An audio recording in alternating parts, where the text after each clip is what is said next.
I asked Greg, I said, can I have a carburettor? And he said, yeah. I said, can I have a clean one? And that was a bit more of a challenge. But anyway, I think, yes, it is clean. It tells me it's never been used.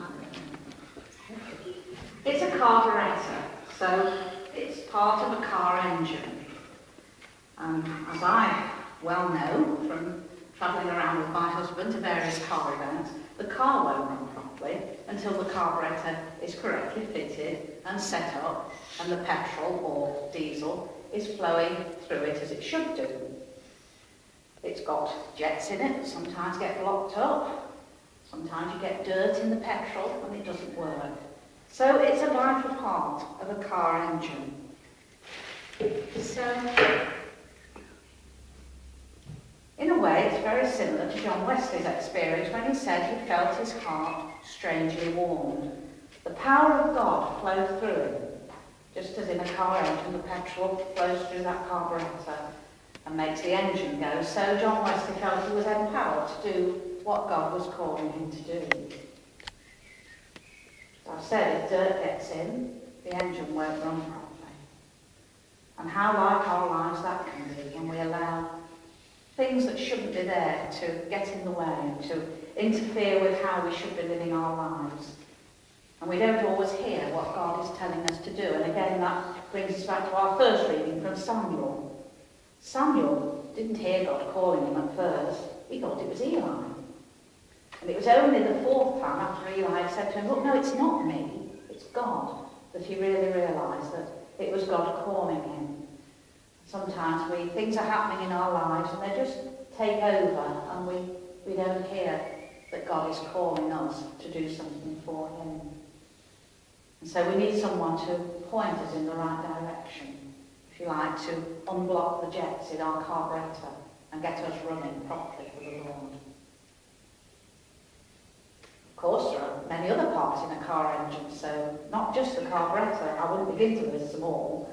But any of them can and do from time to time go wrong.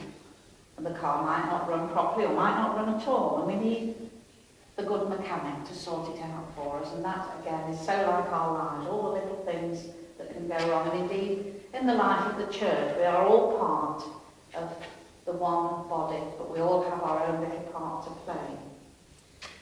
I'm sure all of you, is there anybody here who hasn't seen the film The Sound of Music? Anybody who hasn't seen The Sound of Music about 10 times? Yeah. Every Christmas at least.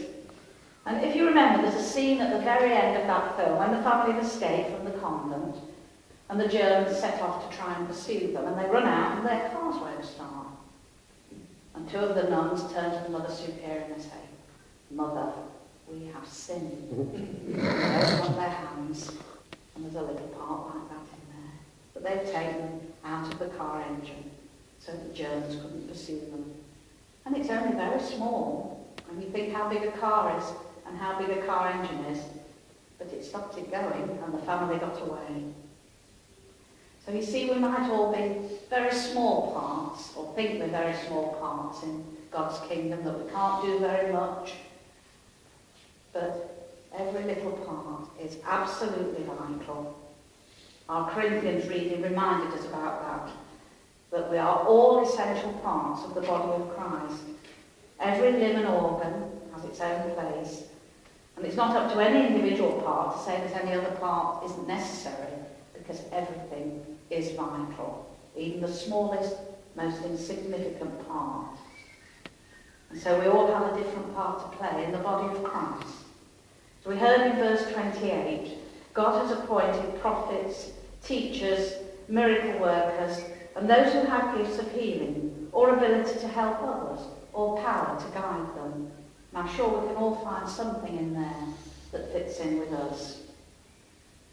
The end of that reading leads into chapter 13 of Corinthians, which of course is the really well-known chapter that everybody knows so well. And it starts off, if I speak with the tongues of men or of angels, and am without love, I am nothing. And at the end of it all, like the petrol in the engine, love is the key to everything. And I pray that we may, this week, feel our hearts strangely warmed by the love of God.